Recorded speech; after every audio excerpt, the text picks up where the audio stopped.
anybody that's voting for Trump would also vote for Republicans in the Senate. But let's see if what I can figure out by looking at the coverage here.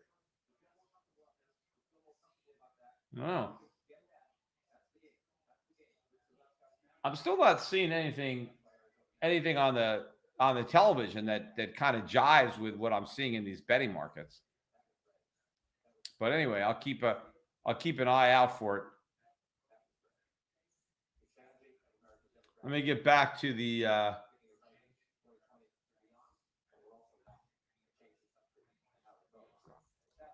right, Michael English. Would central banks have a vested interest in staying off the gold standard and instead using a basket of currencies? Yeah, look, central banks want nothing to do with the gold standard because the gold standard diminishes the power of government. So governments have never, wanted gold. I think eventually they're going to have no choice but to go back to it because I do think there will be a loss of confidence in paper money. And then the only way to restore that confidence will be to back it with something real. But they will resist doing that as long as they possibly can. But the public should want sound money. Sound money benefits individuals. It's good for the economy. It's good for economic freedom. There are all sorts of benefits that flow from sound money and gold. But for people who want something for nothing from government, gold stands in the way of that. But people who want freedom and people who want prosperity, then gold helps guarantee that. Gold is your friend. But it's the government's enemy to the extent that the government is trying, to manipulate the markets and create the appearance of a free lunch. You can't really do that with gold. You can fool people with a fiat system until the system eventually implodes. Okay.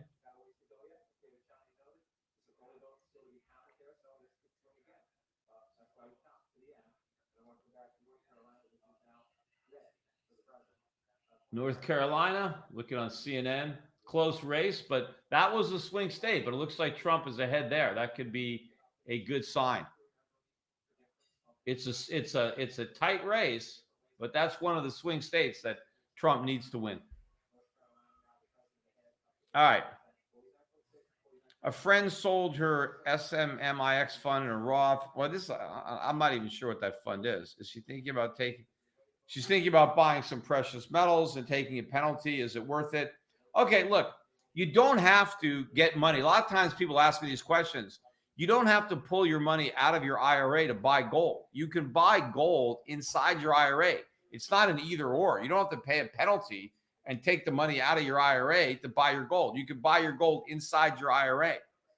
Or you can buy physical gold in an IRA, Schiff Gold. We work on setting people's IRA up with gold all the time. If you want to do it less expensive, you could buy gold ETFs in your IRA. That's a cheaper way of doing it. You can also make investments in gold mining stocks. You can buy my gold mutual fund in your IRA. So there's all sorts of ways to incorporate physical gold mining stocks into your IRA. You don't have to pull any money out of your IRA. You don't have to pay any taxes. You don't have to pay any penalties.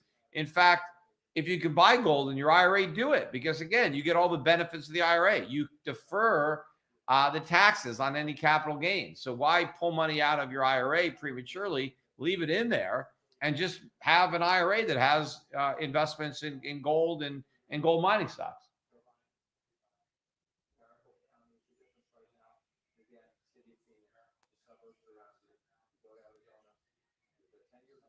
Another question on the gold standard. If the U.S. went to a gold standard, given our trade deficit, wouldn't we run out of gold ASAP if our creditors exchanged their dollars for physical gold? Look, if we went back on a gold standard, our trade deficit would go away. That's the reality. Because otherwise we'd run out of gold. We'd have to start buying all our stuff with gold. That would bring back fiscal discipline.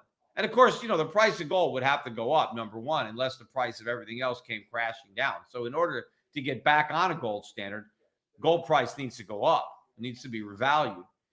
But if the world was back on a gold standard, then yes, the only way you could run trade deficits would be if you lost your gold. But the markets would correct that. You couldn't happen, so we'd have to import less. We'd have to start producing more. Now, in order to do that, we'd have to start shrinking government, right? So all these good things would happen if we went back on a gold standard. We would have to finally fix all the problems, deal with the problems of the past by solving them and providing for a better future. And a lot of it will start with the discipline that will be imposed on our leaders by the gold standard. That's why they oppose it. They don't want that discipline. They don't want to be reined in.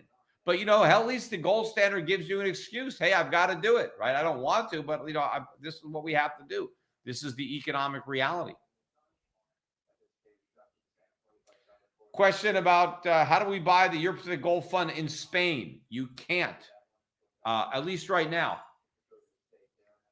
But what you can do, if you are living in Spain, you can open up an account with me at Europe Pacific Asset Management, and we will create a gold portfolio for you, a separately managed account that basically has the identical portfolio as the one we manage for the gold fund.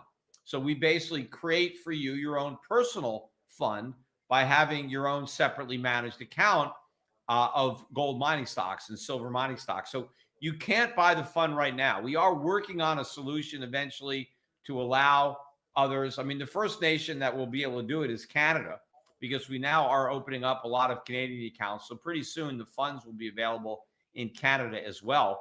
But now we're opening up individually managed accounts for Canadians for the first time. I have never been able to do that, really. And now we can. But if you're living in Spain or anywhere in the European Union, for that matter, you can open up an account with me at Europe Pacific Asset Management. And if you want that account to focus exclusively in the mining sector, we have a special managed account that does that. We also have managed accounts that focus on dividend-paying stocks and value stocks. So we're not just doing the gold mining stocks, but we do have that strategy available if you want it and you're unable to invest in my gold fund.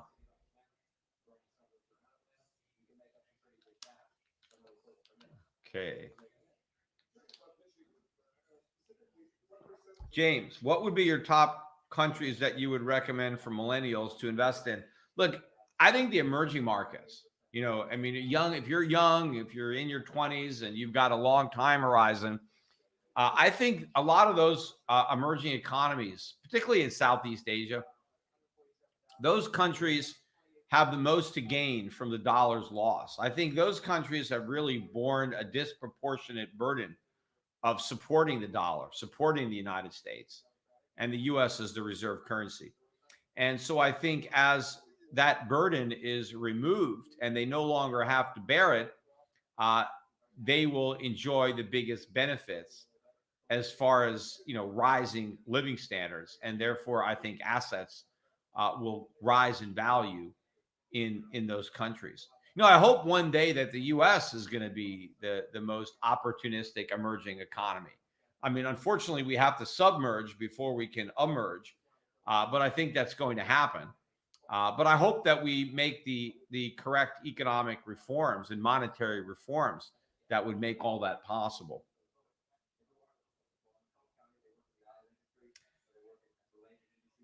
Rasmus, is it more likely that central banks are piling up on gold, not necessarily to move to some gold-backed non-U.S. currency, but instead to manipulate the gold market to allow for more money printing? I don't see how that allows for more money printing by buying gold. I think they're buying gold as a store of value and as a reserve asset to hold instead of dollars. I mean, you could look at that. You could see that the dollar buying has slowed dramatically relative to where it was when we were doing QE1 and QE2. You had foreign central banks buying a lot of